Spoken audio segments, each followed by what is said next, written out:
श्री कृष्ण। श्राद्ध से संबंधित कुछ ज्ञातव्य विशेष पर चर्चा करते हैं, जिन्हें पितरों में श्रद्धा रखने वालों को जानना अति जरूरी है। अपने जीवित माता पिता की सेवा करने के बाद जब वह पितर लोक को पधार जाते हैं तो उनके निमित्त हमें किन किन बातों का ध्यान रखना चाहिए, जो सभी को जानना जरूरी है। कलयुग में औरस यानी अपना पुत्र और दत्तक पुत्र दो ही प्रकार के पुत्र माने गए हैं। औरस पुत्र, पौत्र, तत्पुत्र, दत्तक पुत्र, पुत्री, पत्नी, भ्राता, माता पिता, बहन, भांजा, नापता, नाती, सपिंडन, समानोदक और सगोत्र ये क्रमशः श्राद्ध करने के अधिकारी माने गए हैं।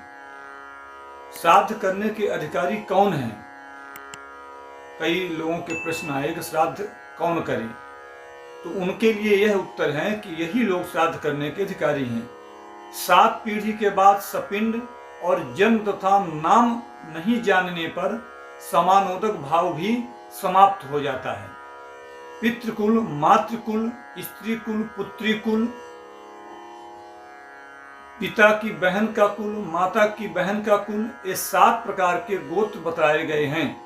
इनके निमित्त भी श्राद्ध तर्पण करना आवश्यक है।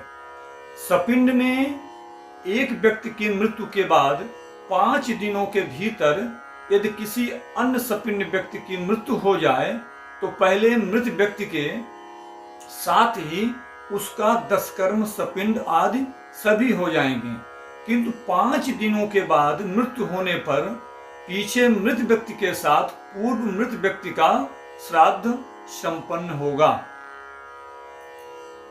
यदि संयोगवश किसी मृत व्यक्ति के दशगात्र हो जाने पर यदि एकादशाह के दिन सपिंड में किसी अन्य व्यक्ति की मृत्यु हो जाए तो पूर्व मृत व्यक्ति के समस्त श्राद्ध, ब्राह्मण भोजन आदि द्वादशाह को संपन्न हो जाएगा और पूर्व मृत व्यक्ति का श्राद्ध गया में करने पर ही श्राद्ध सफल होगा।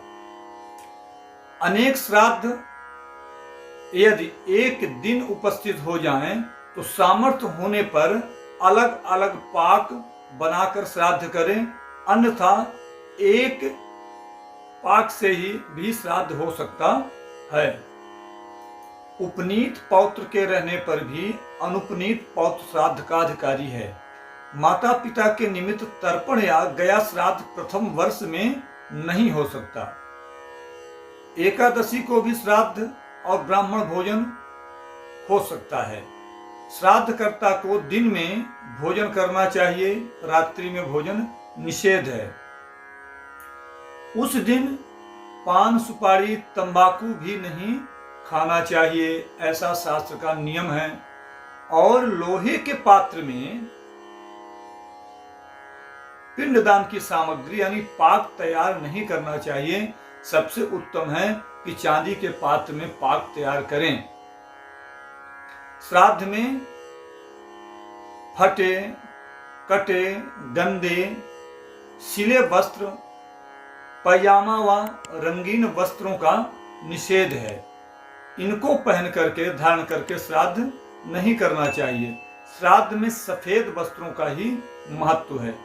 बिना यज्ञोपवीत वाले या स्त्री आज श्राद्ध करें तो गमछे से सभ्य और असभ्य का विधान करें। श्राद्ध में जल्दबाजी ना करें।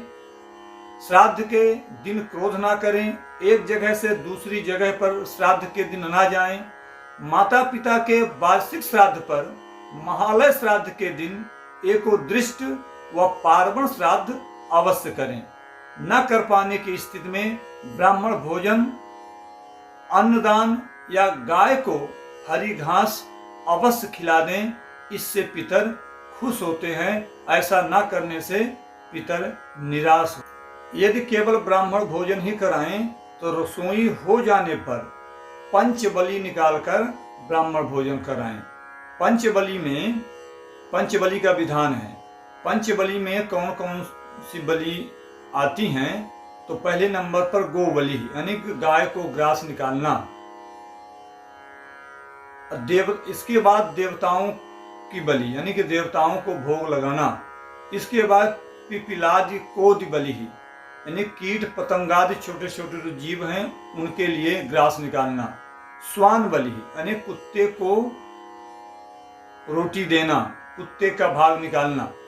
काक बलि, यानी कौवे के लिए भी अन्न, बने हुए अन्न का भाग निकालना चाहिए। इस प्रकार श्राद्ध में इन बातों को ध्यान में रखकर श्राद्ध करना चाहिए, जिससे हमारा कल्याण होता है। आज के लिए इतना ही। जय श्री कृष्ण।